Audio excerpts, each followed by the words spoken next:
Today we have a height gauge set. I'd like to thank the seller for sending this product to us in exchange for a video. All the views and opinions in this video are my own.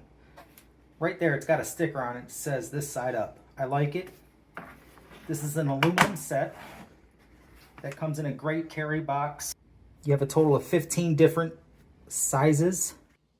This is a router. This is a router table. These are tools for a router table or a table saw.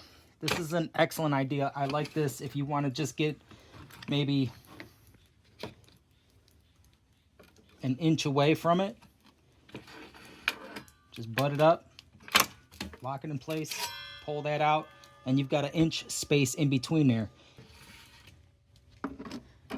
They're labeled. Each one is labeled great. So if you want 3 inches really quickly, set it 3 inches, lock it down, move it out of the way.